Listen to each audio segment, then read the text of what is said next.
देखते होता हमारे उड़हिया बैठी के पिपरा के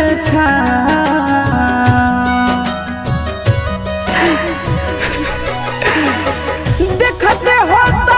हमारे उड़हिया बैठी के पिपरा के रुक रुक रुक अरे टरेनिया रुक रुक रुक रे टरेनिया ले ले चल जनुआ के गाँव रुक रुक